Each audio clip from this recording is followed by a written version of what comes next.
वापस रवाना होता हूँ तो शायद बहुत ज्यादा भाव विफल हो जाते हैं, सुबकियां लेने लग जाते हैं, चरणों को पकड़ लेते हैं और शायद अपने आप को तोड़ देते हैं। वो कहते हैं कि ऐसा आप आए और 2-3 घंटों में चले जाएं तो कुछ अभी तो देखा ही नहीं आपको ढंग से।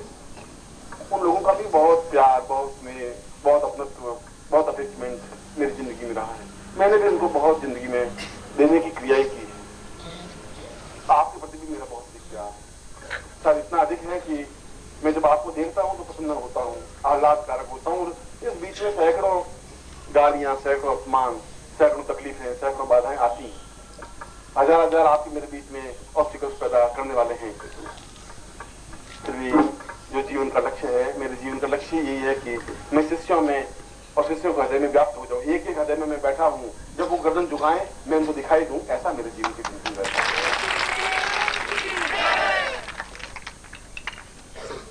ये तो एक छोटा सा 8-9 दिन का 10 दिन का माध्यम है। और इस बार आरक्षण की वजह से इतना अधिक लड़ाई झगड़े पूरे देश में व्याप्त हो रहे हैं, हिंसा इतनी अधिक व्याप्त हो रही है कि ऐसे भयानक वातावरण में जब लोग लड़के अपने आप को जलाने की कोशिश कर रहे हैं, जला देते हैं, अगर उसमें हम छोटी सी आध्यात्मिक किरण बिखेर दें तो बहुत बड़ी बात होगी। उस भौतिकता में और इस अंधकार में जहां चारों तरफ लूट मार, बसें जलाई जा रही है, ट्रेन जलाई जा रही है, बम छोड़े जा रहे हैं, गोलियों से लोगों को भूले जा रहे हैं और सत्यानाश किया जा रहा है उस संपत्ति का।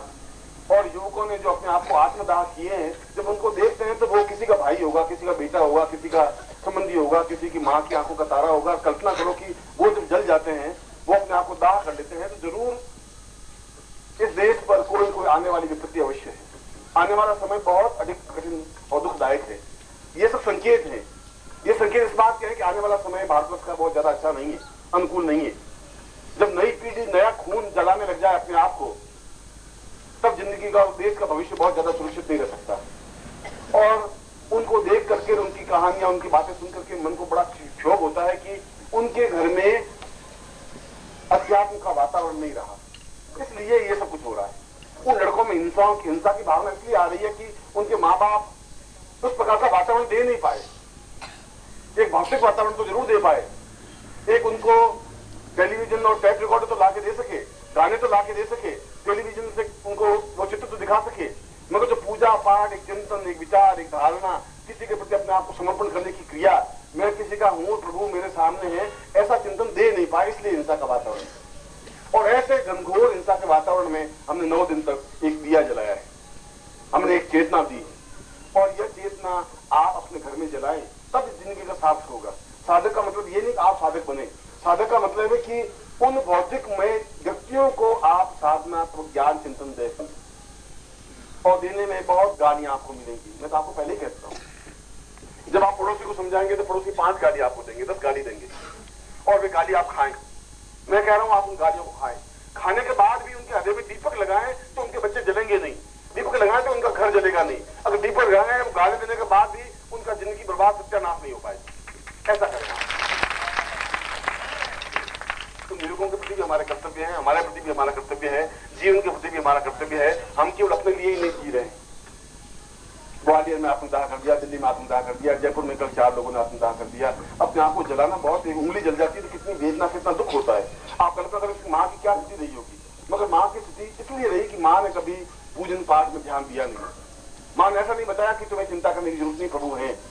उनका विश्वास संबल टूट गया, आधार टूट गया, उनको कोई मार्गदर्शक नहीं रहा, उनकी जिंदगी में कोई गुरु रहा नहीं तो पूछते क्या करना चाहिए, कैसा करना चाहिए। ऐसा जिंदगी में एक माहौल नहीं बन सका, उनके घर का वातावरण नहीं बन सका, एक छलमय वातावरण बन सका, झूठ बन सका, कपट बन सका, व्यभिचार बन सका, ऐसा बन सका। और मैंने कल भी आपको प्रवचन में परसों बात कही थी कि जब बुद्ध ने पहला प्रवचन दिया तो पेड़ पौधों को प्रवचन दिया। आदमी सुनने के लिए तैयार नहीं था, उस समय भी तैयार नहीं था, आज भी तैयार नहीं है। अच्छी बात कोई नहीं सुन सकता, मगर अच्छी बात के लिए जिंदा रहना और अच्छी बात के लिए जीवन को समर्पित करना जिंदगी है, वह पूर्णता है। पूर्णता यह नहीं है कि आप उस भक्ति जगदम्बा के दर्शन कर लें, पूर्णता यह है कि आप और 5-7-10 लोगों के हृदय में चेतना पैदा कर सकें। और करने के लिए अगर आप अपने 40 साल की उम्र में, 45 साल की उम्र में 5 व्यक्ति नहीं निकाल सकते आप कि जो आपका कहना माने और शिविर में चले जाए। 5 व्यक्ति भी आपके नहीं है। ये आपकी पराकाष्ठा, ये आपका चिंतन है कि कितने आपके परिचित बन सके, कितने आपके घनिष्ठ बन सके। जो आपकी आज्ञा पे ठंडा होने के लिए तैयार हो, है ही नहीं। इसलिए एक आपके अंदर एक संबल नहीं है, साहस नहीं है, क्रमणता नहीं है, चेतता नहीं है। और यदि मैंने पूरे भारतवर्ष में हजारों व्यक्तियों को तैयार किया है तो आपसे ज्यादा गालियां खाई होंगी, मैंने ज्यादा दुख देखे होंगे, ज्यादा भागदौड़ की होगी, शरीर को तिल जलाया होगा, तब इस प्रकार की स्थितियां बनी है कि वे एक इशारे पर मर मिटने के तैयार हैं, तब उनकी आंखों में आंसू बहते हैं, तब वो हृदय विफल होते हैं, तब वे आपके चरणों में निपटते हैं। क्योंकि मैंने देने की कोशिश की है, देने की कोशिश आपको भी करनी पड़ेगी। और मेरे साथ तो कोई है नहीं, मैं तो बिल्कुल अकेला उस धर्म क्षेत्र में युद्ध करता रहा हूं, जूझता रहा हूं।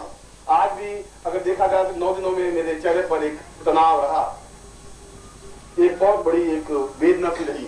हर क्षण में अपने आप को काटता रहा और मुस्कुरा देता रहा, खिलखिलाता रहा, हंसता रहा, अपनी बात तुम तक पहुंचाता रहा, जीवन की एक सार में देता रहा। मगर इस प्रकार का व्यक्ति जो एक गीता पर या तो जिंदगी भर लोग पाठ करते हैं, कोई व्यक्ति होता है पूरा रामायण बस रामायण का पाठ करते रहते हैं, जिंदगी भर रामायण को घसीटते रहते हैं।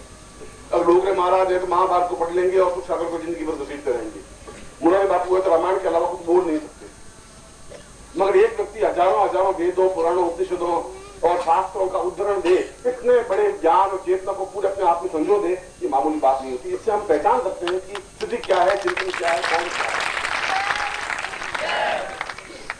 हम 20 पन्ने अगर मौखिक याद करें तो शायद हमें 5 साल लग जाते हैं।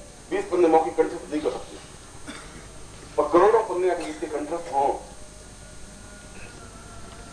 जिनके पास शास्त्रों का जहां उदाहरण देना होगा शास्त्र का उदाहरण दे सके, गीता का दे सके, या जितने उपनिषद है उनका उदाहरण दे सके, या वेदों का दे सके, तभी अगर आपकी आंख नहीं खुल सके, तभी आप नहीं पहचान सके, तभी आप अपने आप को श्रुति नहीं बना सके, तभी उनके चरणों का लाभ नहीं उठा सके, तभी आपकी व्यवस्थाएं और आपका स्वार्थ और आपका छल और आपका झूठ आपके मेरे बीच में एक कड़िया डाल के बैठ जाए, तो इससे बड़ा दुर्भाग्य फिर आपकी जिंदगी में कुछ नहीं हो सकता। फिर जिंदगी का कोई मकसद नहीं रह पाएगा। मैं सोचता हूं कि कब आपके आत्मचक्षु खुल पाएंगे, कब मैं कब तक अपनी बात कहूंगा, कब तक आप एक दिन से एहसास करेंगे कि कोई है ऐसा है जो अपने आप का द्वितीय है। और कल भी मैंने कहा कि पत्नी से 1000 साल की तपस्या करने के बाद एक व्यक्ति को पैदा कर सकती है। ऐसे छोटे मोटे गीदड़ सियार तो करोड़ों पैदा होते हैं पूरे शेर की जिंदगी में, और शेरनी अपनी पूरी जिंदगी में केवल एक संतान पैदा करती है। एक संतान पैदा करती है, शेरनी मर जाती है। 1000 शेर पैदा नहीं होते, एक शेर के 5-5 बच्चे पैदा नहीं होते, केवल एक शेर पैदा होता है। गीदड़ तो 5-5 बच्चे एक साथ पैदा होते हैं। कभी आपको बहुत ठंडे दिमाग से सोचना चाहिए कि हमें जीवन की एक अपॉर्चुनिटी मिली है, जीवन का एक अवसर मिला है, एक मौका मिला है, हमें मिला है कि हम कहीं पास बैठ सके, हम मौका मिला है कि हम कुछ लाभ उठा सके, हम जीवन को अद्वितीयता प्राप्त कर सके। मैं तुम्हें कह रहा हूं कि मैं तो तुम्हें आध्यात्मिकता देना चाहता हूं, उसके साथ साथ पूर्ण भौतिकता भी देना चाहता हूं। मगर आप मेरे बन तो सके, आप मेरे सीने के पास तो आ सके, आप मेरे हृदय में बैठ तो सके, आप भुजाओं से मुझे भर तो सके, आप मेरे चरणों में लिपट तो सके, कुछ ऐसा तो करें जो मैं आपको अपना कह सकूं, ऐसी तो बात हो सके। और ऐसा हो सकेगा तो जिंदगी में आपकी कमी रह ही नहीं सकती, संभव भी नहीं है।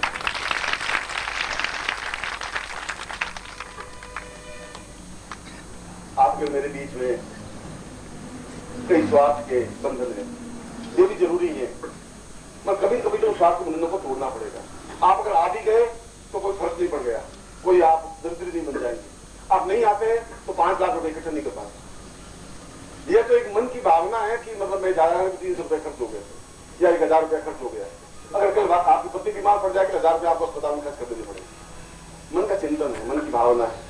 खैर मैं तो अपनी वाणी, अपना चिंतन जीवन के अंतिम क्षण तक भी कहता ही रहूंगा, सुनने शिष्यों को भी, आपको भी, उन ऋषियों को भी, उन योगियों को भी, सिद्धाश्रम के उन साधकों को भी। मैं उनको भी कहता हूं जो आज 1200 वर्षों के हैं, 1500 वर्षों के हैं, 800 वर्षों की आयु प्राप्त योगी है। मैं उनको भी कहता हूं तुम बेकार हो, तुम्हारी जिंदगी का कोई मकसद नहीं है, तुम्हारी जिंदगी का कोई ध्येय है ही नहीं।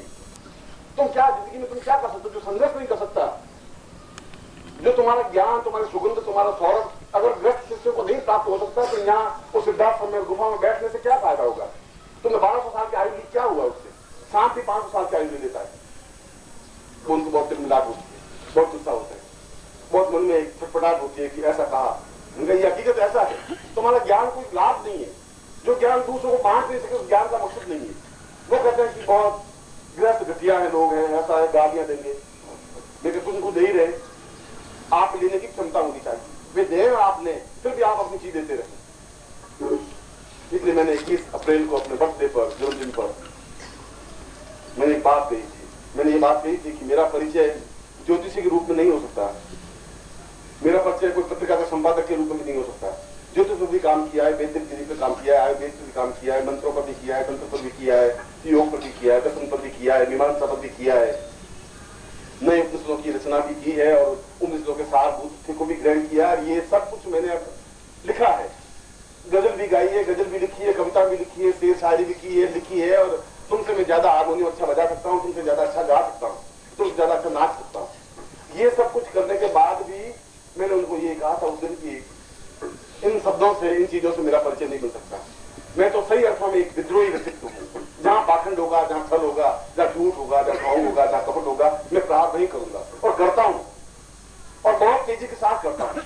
और ओंकारेश्वर गया तो मैं अपने पड़ोस में बोल रहा था कि ये पंडित बैठे हुए मंदिर में, इन पंडितों को कोई ज्ञान नहीं है, इनको मंत्र नहीं आते, ये जो वेद का सही ढंग से उच्चारण नहीं कर पाते, वे बहुत सुन रहे थे। और कहा भी आपको माइक से तो नहीं बोलना चाहिए था, सब आपने जिंदगी बर्बाद कर दी हमारी, तो आपको ऐसा नहीं करना चाहिए था, लेकिन मुझे ऐसा जरूर करना चाहिए था। अगर मैं ही नहीं करूंगा तो कोई कौन करेगा? आपको आता ही नहीं है, आप मंत्र का उच्चारण नहीं कर सकते, आप केवल रिपीट कर सकते हैं। जब काशी में गया तो काशी के पंडितों का मैंने कहा तुम्हें जो शास्त्रार्थ करना है तो फिर आइए, जो आपको जूझना है आपको बिल्कुल आता नहीं। और वे काशी के 10, 15, 20 पंडित इकट्ठे होकर के आए और उनका कि आप शास्त्रार्थ करिए। तो शास्त्रार्थ को तैयार, शास्त्रार्थ तो आप मुझसे करिए, क्या करना है आपको, जिस विषय पर बोलना मैं तो तैयार हूँ। आप आयुर्वेद पर, मीमांसा पर, उपनिषद पर, वेद पर, ऋग्वेद पर, जहां जो कुछ बोलना चाहे आप बोलिए, मैं जवाब दूं और मैं आपसे शास्त्रार्थ करूँ। और काशी में जो भी जाए बस एक बात पूंछ पकड़ी हुई, शास्त्रार्थ करना। इससे पहले के सन्यासी जीवन में भी गया था मैं, क्योंकि पहली बार काशी तो मैं कम से कम 50 बार गया हूँ। और पहले भी उन पंडितों ने जहां मंच से मैं बोल रहा था, मैंने कहा ये सब पंडित पाखंडी हैं, इसलिए पाखंडी है इनको ढोंगे।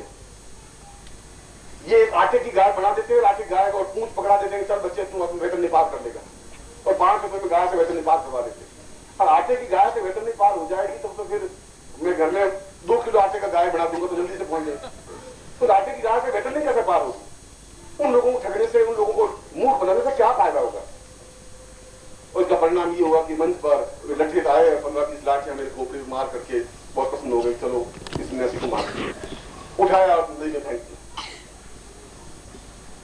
और जिसके घर में ठहरा हुआ था बेचारे ने रात को मुझे हल्दी पिलाई, दूध पिलाया, हल्दी में मिला करके, रात भर बेचारे पट्टियां बांधी, सेवा की। 3 दिन का मंच था, 3 दिन का वो अभिवेदन था, 3 दिन दूसरे दिन फिर जब पंडित लोग वहां इकट्ठे प्रवचन करने जा रहे थे, मैं फिर वहां मंच पर बैठा हुआ था, पट्टियां बांधी हुई।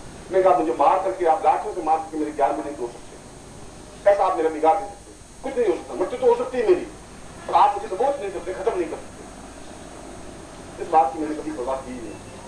इस बात की जब पंडित ने कहा कि हम तो आपसे शास्त्रार्थ करेंगे, मैंने कहा शर्त एक ही रहेगी और कोई शर्त नहीं। उन्होंने कहा आज तक 100 साल के इतिहास में हमने काशी में यज्ञ होने ही नहीं दिया, क्योंकि हमने शास्त्रार्थ किया। हम काशी में यज्ञ नहीं होने देंगे। मैं काशी में तो यज्ञ आया हूं तो जरूर करूंगा, इसको तो आप नहीं रोक सकते। मगर आप क्यों नहीं? हमने मालवी जी को यज्ञ नहीं करने दिया, हमने गर्भपात जी को यज्ञ नहीं करने दिया, शास्त्रार्थ करेंगे। मैं शास्त्रार्थ तो मैं आपसे करने को तैयार हूं। शर्त एक ही है कि अगर मैं हार जाऊं तो आप मेरे गले में पट्टा बांध दें और रस्सी से मुझे खींचते हुए गलियों में घुमाएं। मैं घूमने के लिए तैयार हूं, पूरी गलियों में, काशी की गलियों में चक्कर लगवाएं कि ये शास्त्रार्थ करा था, हार गया। और ये आप हार गए तो आप सबके गले में पट्टे बांध के मैं गलियों में घुमाऊंगा जरूर। मेरे शिष्य यहाँ 2000 आए हुए, छोड़ूंगा मैं आपको नहीं। सब सच्ची है, कोई शर्त आपकी मेरे बीच में नहीं रहेगी। कल शाम को आएंगे, शाम को सुबह जब भी आना आप आइए। यहाँ सब इसमें से आधे लोग वहां बैठे हुए थे, जो बैठे हैं इनमें आधे लोग वहां थे काशी में। शाम को पंडित आएगी, उनको तो याद नहीं सारा खतरनाक, ये जरूर पट्टे बांधेगा, ये घुमाएगा गलियों में, रोटी रोटी खत्म हो जाएगी। दूसरे दिन मुझे कहा कि आप संस्कृत में बोली। मैं हिंदी में बोलने लगा तो मुझे कहा आप संस्कृत में बोलिए। मैंने कहा भगवान राम भी संस्कृत में तो बोले नहीं थे, वो हिंदी नहीं बोले, प्राकृत में बोले थे, पाली में बोले। कृष्ण भी अपनी पूरी जिंदगी में कोई संस्कृत में बोले ही नहीं, बुद्ध भी नहीं बोले, महावीर भी नहीं बोले। अगर उनकी वाणी आम जनता सुन ली तो फिर मेरी वाणी आम जनता हिंदी में क्यों नहीं सुन पाई? क्या तकलीफ है? संस्कृत में बोलने से क्या होगा? और आप कहते हैं संस्कृत में बोलने को तैयार हूं। और मैंने कहा मैं केवल 5 मिनट बोलता हूँ। उसमें कम से कम 20 पंडित प्रवचन में बैठे, 1-2 नहीं, सीआईडी करने के लिए कि भाई क्या पंडित जी बोल बीच में विघ्न डाले, हम खड़े हों, कुछ पूछें।